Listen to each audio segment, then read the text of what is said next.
fiction, science fiction, horror, fantasy, crime, LGBT, thriller. You have now entered the House of Mystery. You are back in the House of Mystery, and of course I'm Al Warren, and my co-host today, of course, is the one and only Michael Hawley. That's correct. How you doing, Al? I'm always good. So we got a real exciting show today, and before we get into it, I just noticed the last time since we were on, Chris Christopherson died. Oh my gosh, yes. Yeah. I thought you'd, be choked back, Mr. Well, I liked his music, but I liked him in Blade, too. Yeah. All different ones, It's funny when you talk to people that they come out with different things like that. Blade, Blade 2, and others are Star is Born, it depends on who you are, I guess. Yeah. Although he did a great job there, too. Oh, please. We know what you're all about. You're about the killing and all that. Of course. Well, and so today's show is fitting as usual. It's always about that sort of stuff. We've got a thriller writer with us today, and his book, What It Takes to Kill a BullMoose, a political thriller, BullMoose series, book 1. Michael Fedor, thank you for being here. Thanks for having me on, guys. I'm excited. Nice meeting you. Nice to meet you as well. So Michael, let's talk about this. Before we get into the book itself, we always like to know where you came from and why you writing, like who hurt you? Boy, it's 20 years of hurt, right? I started writing 20 years ago when I was a high school teacher in Pennsylvania. And I was teaching my students about creative writing. I was teaching Fahrenheit 451, right? So your philosophical thriller, right, of the 1950s. And loved that book, loved teaching that book. I started writing a book in response to 9/11 about the way the world had changed. And it was bad, I have to admit. It was a polemic. It was kind of just too preachy and not really a thriller like I was hoping to write. So the book went in the drawer, and I left teaching, and I went to work in American politics for 20 years. Oh, I'm sorry. Local, state, national level. Yeah, I'm sorry as well. Oh, DC politics. Ooh. Oh.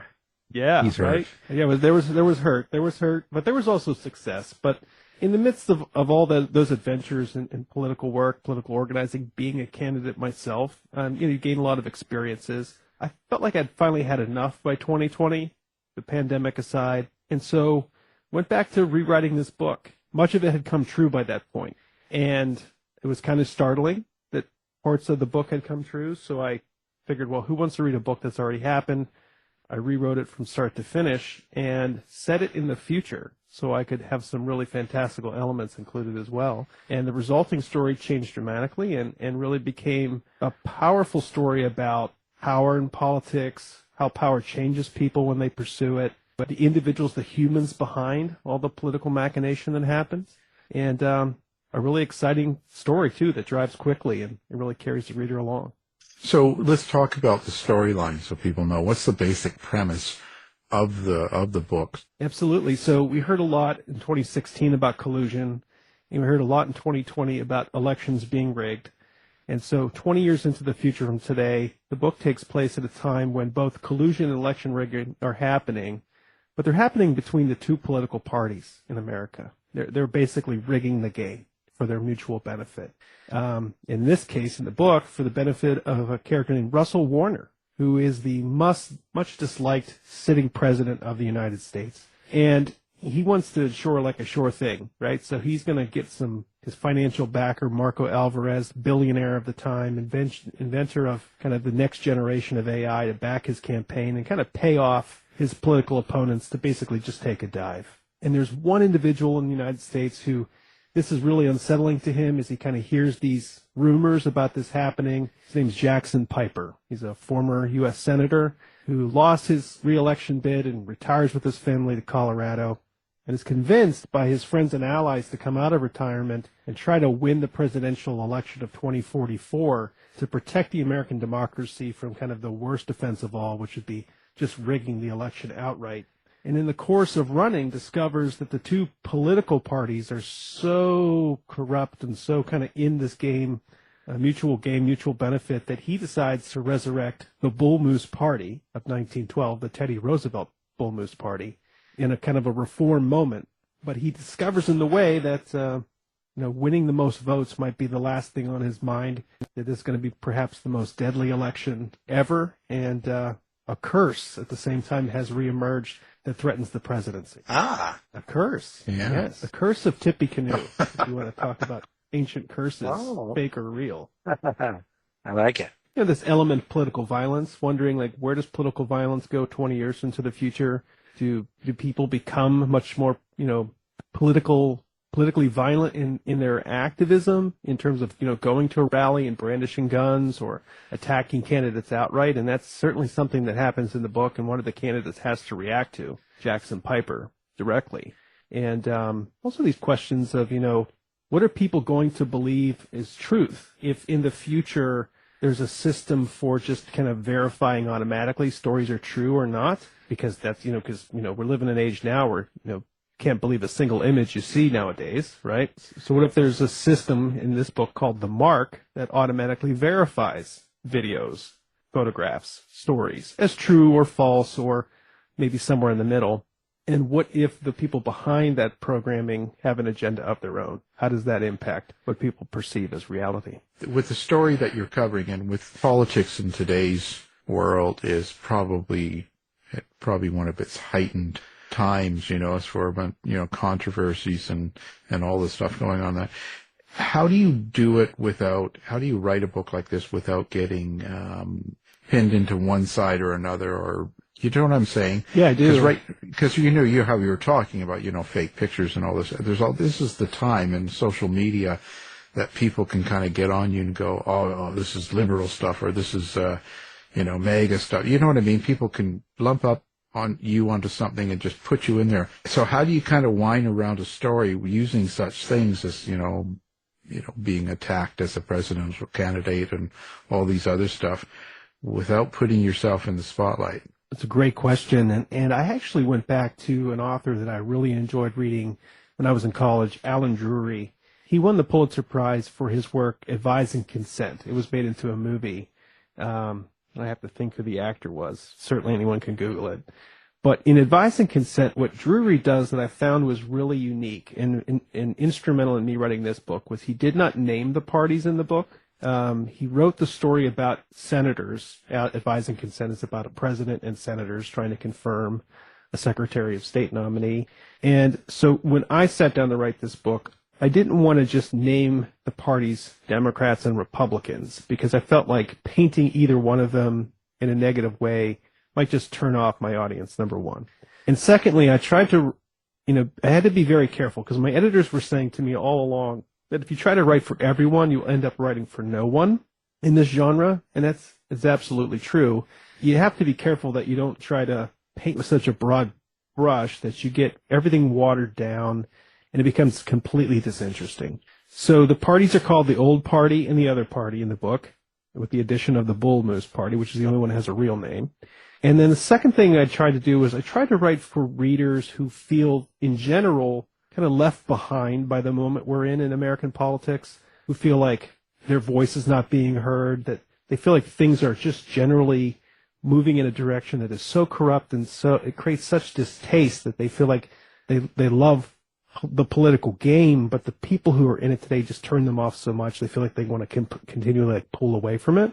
And so, you find today that independent registration is at its highest rates ever in the United States. More people identify as independents than with either of the major political parties. And so I feel like those are the readers, people who read political fiction or political thrillers, who I was writing for with this book, who might be open to the idea that we don't need just a central or a centrist party in the United States. We need to think carefully about rethinking the dimensions, that maybe things could be more three-dimensional. And if we have a reform-minded party emerge, could it find ways to attract people who consider themselves both left and right, but are trying to drive towards some bigger values? And it is a real challenge, but I've been so excited to hear readers who are across the political spectrum who love the story, especially people who are fans of Teddy Roosevelt or who are fans of the BullMoose Party. They really identify right away when they see that cover, the red, white, and blue moose. It really, for them, speaks to a time when reform-minded politics was central to the American dialogue. Nowadays, when we hear about echo chambers, and that's usually the news you want to hear is the only news you get, and that kind of like really definitely separates. So you said, what was that again that you said that kind of tries to break into that, where you kind of get the truth right immediately? Yeah, I mean, for me, it's like, how can you get right to the folks who, are open to a different way of considering the American political landscape? I know that when I watch television these days, maybe watching news, reading the newspaper, even online, at times I feel like, this is just infotainment. When I first started writing this book 20 years ago, it was like the beginning of the infotainment industry. And is it mature to the point of being a dragon. Oh, yeah, now. Right. You can't really watch the news anymore because it's not really a news broadcast. It's just trying to entertain you for 5 minutes at a time. And there's not much information coming your way on major networks that's actually informing you, without giving you some opinion as it's trying to broadcast. And in the book, we have the mark, right? So we have this piece of programming technology, because the book takes place in 2044, so that when people get a news story, it's just instantly telling them, is this truth? Is this false? Is this altered? And so they become reliant on that. And imagine ourselves if everything we consume in terms of media was suddenly bearing a mark of true or false or altered, how we might then automatically rely on that as a source of validation. And again, what if that had an agenda over time, or slowly eked an agenda into it? How might that frame people's understanding of the definition of truth, especially in politics where, truth is the commodity there. Everyone's got their version of the truth they're trying to sell to win a campaign. And if the nature of truth itself is up for definition, or by being controlled by some very, very, very powerful wealthy interests, that can completely skew the landscape. So the mark turns into the mark of the beast. Right, sort of. It reminds me, I just saw last night, and it wasn't intentional. Have you ever see the movie Network from the 70s? Yes. Yeah, I've seen that. It kind of reminds me of this, how that whole scenario went with the guy became really popular and how the news became entertainment. And it's amazing how many, when you watch something, even though it was that long ago, how the complaints and the ideas behind all of that are the same things that people are complaining and upset about now. Mm-hmm. It doesn't really change, just the way it's presented, to the audience. That's a really good point. And, I watched the movie The Candidate with Robert Redford for inspiration for this book. Yeah. Oh, yeah, right. And I felt like that was kind of the journey that Jackson Piper is on. He's at risk of being on.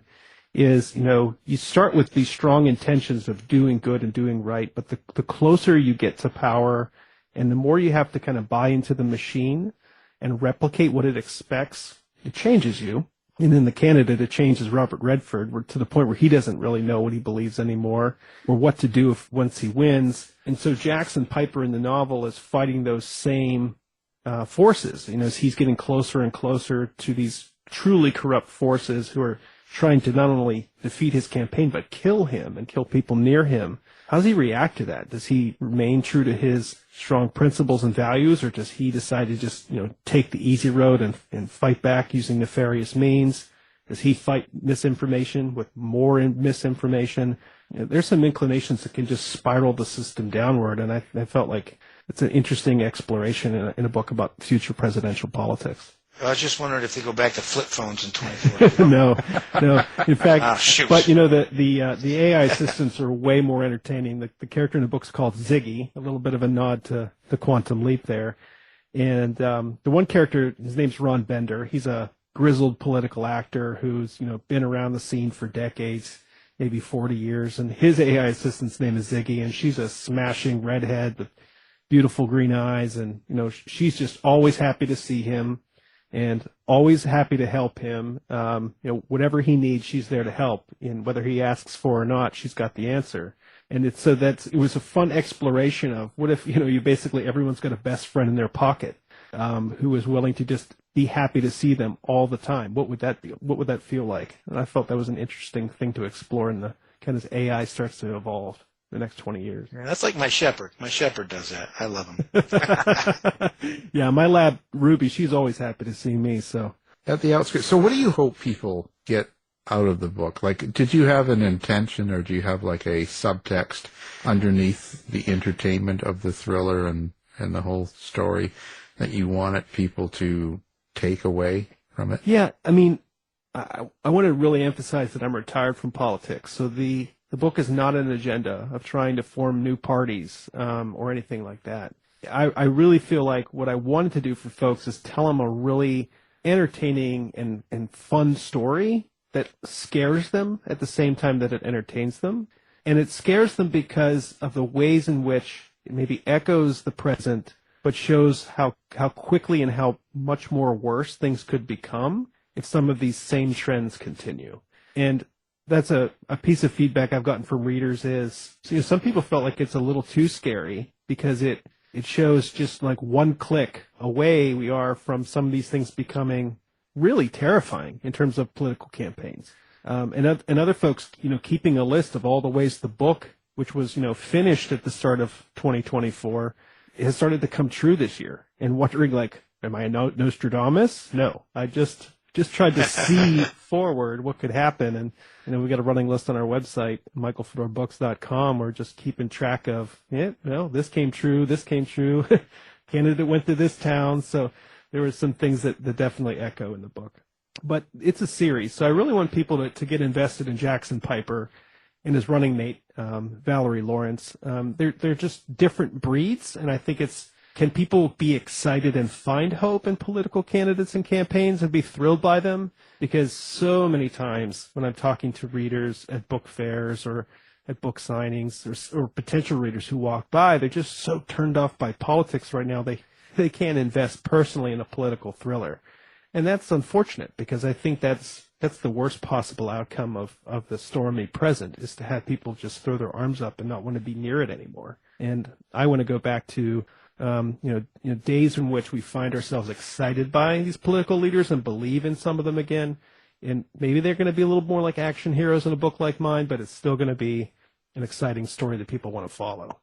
So is there some sort of answer to that? Do you kind of have a way out? I mean, politics has always been bad, but is there a way to make it more palatable for people nowadays? In the book, I think what Jackson Piper and Valerie Lawrence explore with the BullMoose Party is in trying to do the things, putting some power back in the hands of people as kind of a threat to the system.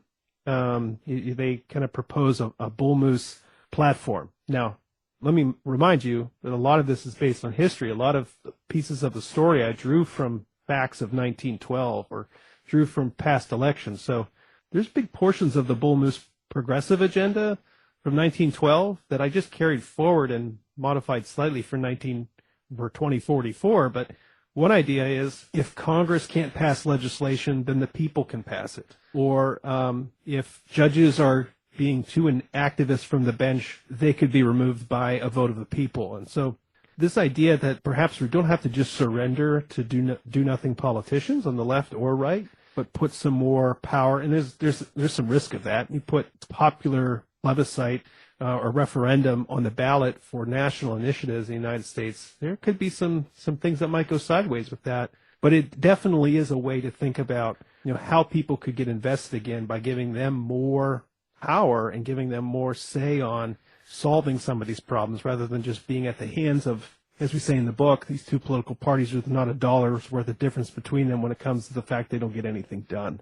They might talk about believing in things very different, but when it comes to not enacting anything that solves problems, both parties seem to have cornered the market on that. Did one of the political parties start the mark, or was that from somewhere else? Marco Alvarez is the billionaire in the story who is kind of rocketed to fame, the wealthiest person on earth, because he starts the mark. And you don't really get a sense for the story if it's a sense of truth, right, that he's in pursuit of truth as the reason he did this, or if he just saw it as a very exciting, lucrative business proposition. But it starts to evolve his business in that he's kind of touching every facet of life on earth: media, defense, financial markets. And so I think the question is, what happens when the people who start to write the rules also have all the power and all the money for the system as well? That really becomes a dangerous proposition, and maybe we have to be careful who can gain entry to the game if those are the only folks who can afford to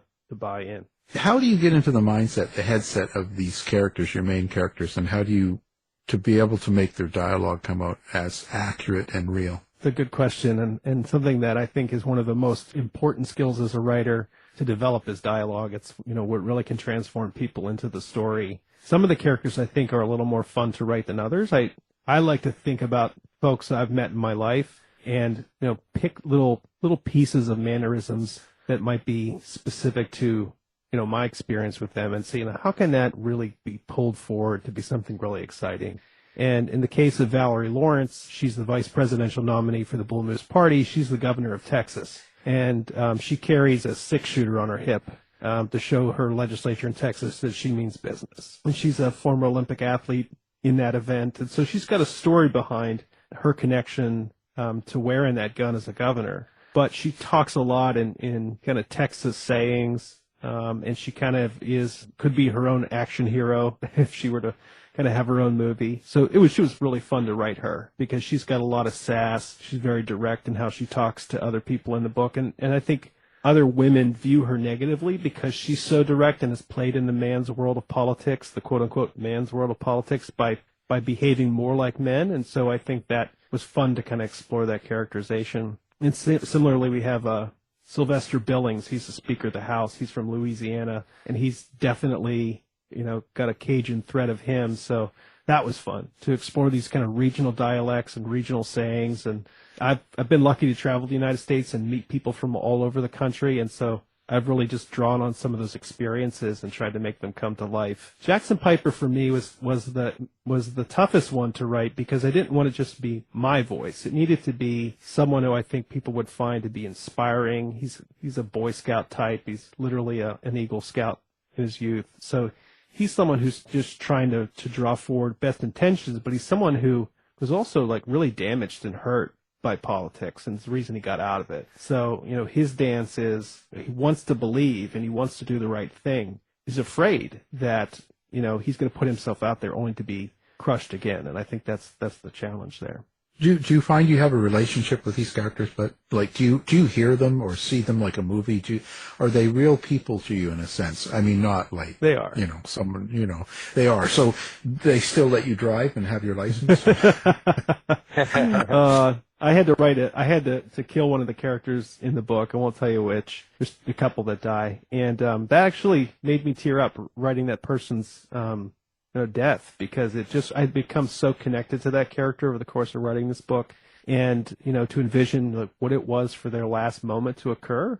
To me, it was a real person I was describing. In terms of them dying, and to die at the hands of this violence was also just gut wrenching. And I also, wish I could spend more time with these characters. I have found myself having to leak whole chapters with my editor. Well, I really love that chapter. I really love that scene because I really like writing what Valerie's got to say, or I really like what Catherine Piper's got to say, but it just slowed the book down or wasn't the right moment for that scene. We'll save it for a future book. So I'd like to tuck those ones away. Right. Well, we actually have the character you killed off on the other line right now. They want to know why. Like, what is going on? No, actually, and with those other bits that, a lot of times you have to take out because it's too much or it stops the flow of the book, you take some sections out. You can always add that or give it to people on your website and stuff or newsletters if they sign up. That's a great advice. That's what I do. Yeah. Yeah. In fact, when I was trying to find a way to put some pieces of the story I really loved but had to be cut, I created an author's cut, kind of like a director's cut, and I did put it just on my website only. And I found people who are really excited by the writing and want to see deeper into my head about some of these scenes. So yeah, it's 6 chapters longer. Yeah, no, it's a good way of interacting with readers too, right? Or people that like what you're doing, and then so it's a good way. It's something special for them, and it's a good interaction, and you'll hear from those people too, kind of what they think usually, and it's not always good. But True. I had one reader who did tell me that they felt like there was just too much cursing in the story. I did like I put the cursing on page 1 just so they would know what to expect. I mean, this is politics, and people do speak that way in American politics, but it's not for everybody. Yeah, that's one of those really fine lines, because when you have a character that is that way, that's who they are. How do you make them soft? Because then it takes away the edge that they have. It's a really tough. It's a fine line. Yeah, and for me, it was I just went all in, especially with Russell Warner. He is behind the scenes as crass and vile, as they come. His public persona, maybe it's still rough, but he doesn't curse and swear and say the vile things he says behind the scenes. But for me, I felt like I'm just going to put them in there. They're not disgusting, but it's certainly stuff you'd hear in an R-rated film. And I felt like, well, this is my reader. My reader wants to read a character like this. They want it unfiltered, because this is what politics is like when the microphones are off. So that's what I wanted to share. Yeah, and you want that sense of realism, right? You don't want to make it like a cozy political thriller. Yeah. Right? Yeah. Well, for me, that's like, I'll lose interest, and I'll be like, oh yeah, whatever, I'm bored. Because to me, that means it's not real. Like, you take away that sense of realism. There's going to be some good people and good behavior, but there's also bad. So you write about serial killers, but DC politics, I think, is more ruthless than serial killers. Yeah. So he should have some F-bombs in there. Yeah. You got to have something. They're very close. Now, and the violence. So you also concerned about violence, like how you write the violence, especially today. Today, it is a little bit more sensitive than normal, and publishers are hiring sensitivity readers and stuff, and you got an action and a thriller. So are you thinking about the reader? Are they over your shoulder as you write some of the scenes, or do you just kind of do it and goes where it goes? Oh, that's a really great question, and they are definitely over my shoulder, because what I don't want to do is put something in the book that really triggers a reader in a way they didn't see coming, or describe something like a rape scene or something that is just really difficult for people to get through. The type of violence that I try to gravitate to write about in the story, some of it's firsthand experience. Over the past 20 years, I've seen it heighten. I've seen it grow on both sides. And, people who get, very aggressive in terms of their, when they approach you and they want to talk to you, or you're approaching them. I've knocked on hundreds of thousands of doors in my political career, and I've had strange conversations, from left to right. So it's like trying to imagine where that goes, because there is a certain level of decorum, or a certain level of social norm where people will go at their own front doorstep, that they won't go in public. But that started to break down in 2010 and got worse in 2016. And so I try to go, okay, in 2044, let's imagine where you're a political candidate, you're campaigning in New Hampshire, and your opponent's your opponent's voters are so fervent in their support for your opponent that they're going to come to your own rally and point a gun in your face and tell you they want you to get out of the race. And what does that mean? What does that look like? And how does the candidate react to that? And what is expected of the candidate in that situation? Because there's certainly political baggage. If you react, if you disarm that person, if you know how to, or if you take physical threat against that person who's threatening you, that's certainly going to be an impact. But you're also going to just look weak if you surrender to that, or you allow that situation to occur without any reaction. So it's a very integral scene, a formative scene in this book that kind of sets the stage and sets the stakes for Jackson Piper about what this campaign's going to mean if he stays in it, because there's going to be people pointing guns at his face or worse. How do you create that world? But, you're looking at, 30, 40 years from now, the way people act, because today, how even today we can look back at the past and kind of laugh at the way certain people, how they had their hair, or what kind of clothes they wore, kind of what kind of expressions they used and stuff, and the behaviors in that. And even today it's going on. The young generation, because they're part of it, they don't really see it that way. So how do you go 40 years and create a whole different behavior of people or feeling of people? Do you know what I'm saying? Yeah, no, in one scene in the book, Jackson Piper's on an airplane, and two women are having a fist fight about, something ridiculous on the plane. And the people's reaction around them is to not stop the fight. Their reaction is to take their phones out and record it. And so that is, right? That's where I'm thinking, okay, in 20, 30 years, we've become just more and more numb. So I'm just taking kind of the ways in which we've just accepted certain things over the past 20 years in the political world, and say, where does it go from there? So there's a numbness, I think. There's also, I think I've described it as the nation is just kind of resigned to this fate, that things are not panning out as everyone hoped, but no one seems to have answers. So people just kind of wake up and, this is another crappy day. They're going to just, kind of slog through it. No one seems to have any solutions. And with the AI, really, in the book, is kind of this faceless villain has taken millions of jobs, and it has real consequences, and no one really seems to have some answers. So, that is another factor, the economic uncertainty people feel in this future environment. I think when people are feeling economically uncertain or worse, and they've become numb to political violence in general, or violence among one another, then I think that starts to create the environment where you could see this really very guttural type of campaign unfolding for the presidency, and having people kind of watch and react to that. It was a very fascinating story to write in terms of the sociology of it all. Well, thank God we don't have any of that going on now. Yeah, right. It's like it's all peaceful and quiet right now. Yeah. Oh. So, talk about outsider. Like, I'm a Canadian dealing with this, and it's like I just want to apologize for everyone. Listen, so this is not a typical political thriller. It's not like a terrorism, espionage sort of spy that way thriller and stuff like that. So this is more of, I guess you would sort of say, it deals with political corruption and things like that. So what's the challenges in writing that? How do you find you tackle that? Yeah, how to make that interesting, right? I think that's the key. And you certainly have to raise the level of excitement, because certainly there's no floor debate in the Senate that ever becomes, so raucous or violent that it would make for a good political thriller. So I certainly had not yet. I had to take some elements there and think about the procedure of political campaigns, going from state to state and creating the action that would occur in that. And certainly the threat to life that people feel in this story, that does drive it. And perhaps in some ways, I've replaced the espionage and the terrorism aspects of your typical political thriller with kind of our own state actors in this story.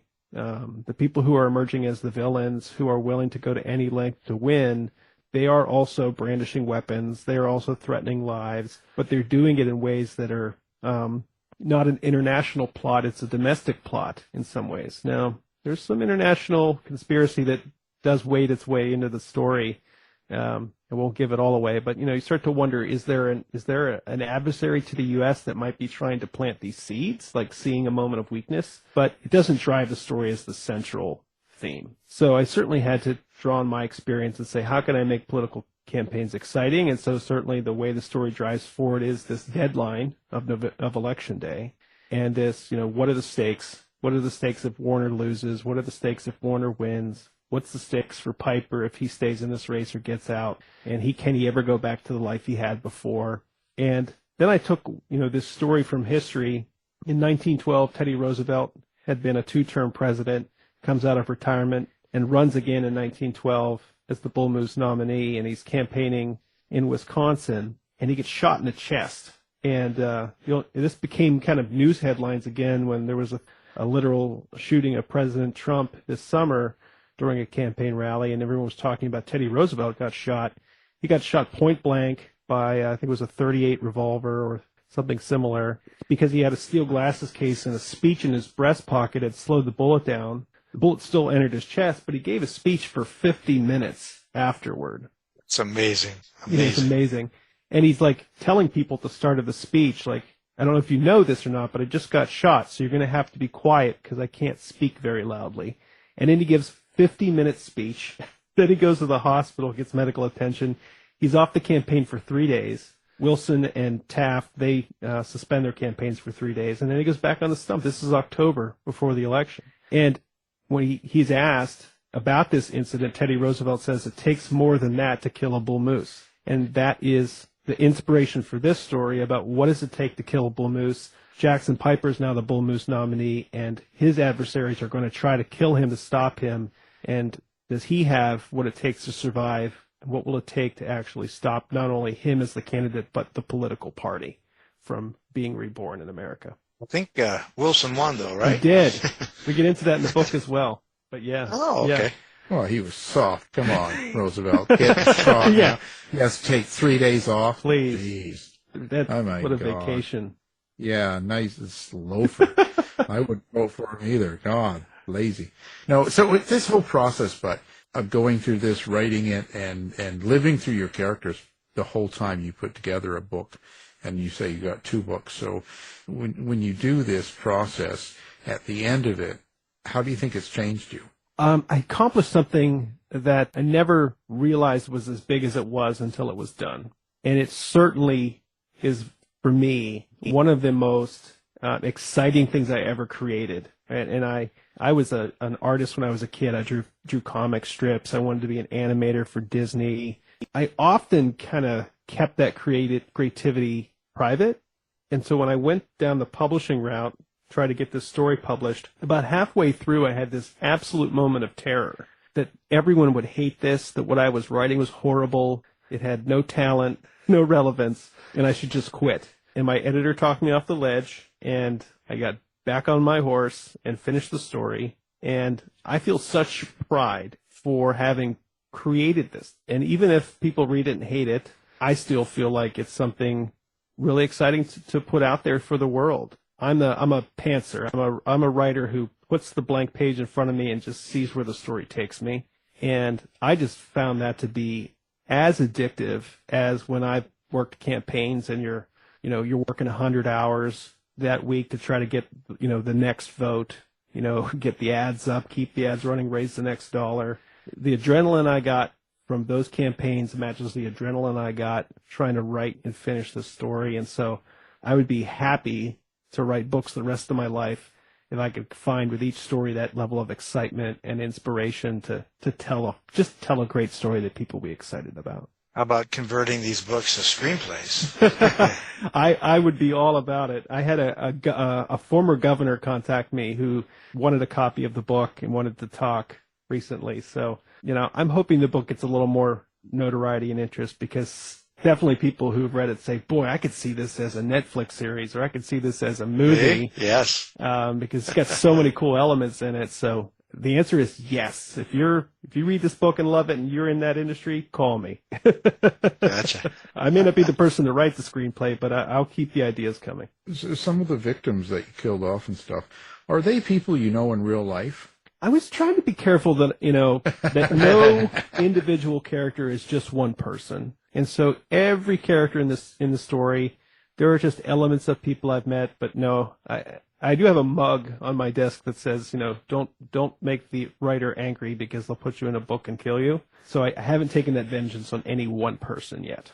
Okay, well, you can tell us off the. That's right. That's right. We're neither one of us believe that in a second. Right? That's right. You can save that for the. So now, are you going to be worried about, or not worried, but are you going to be focused or looking at reviews and kind of interactions and stuff like? I mean, it's social media world, this, and so when you get out there and you put something like this out there, eventually you're going to start getting a lot of reaction. Yeah, I had a rule as a candidate: never read the comment section.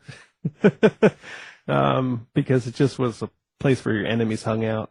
So far, I've been lucky that the reviews have come in, have been very positive, and even if they're not positive, they're still constructive. And at the end of the day, even when someone doesn't like a story, at first my first reaction would be, well, that stinks. But I do like the fact that they took the time to share why they didn't like it, and it also helps define for the next reader whether or not this book's for them. I don't begrudge any bad review. It's if someone wants to say something nasty about me personally, save it for my website. But I actually think that's part of like this leap I took into a creative world of sharing something that is, fiction. Is the risk you run is there'll be critics. Well, we'll see if we can get some people on that.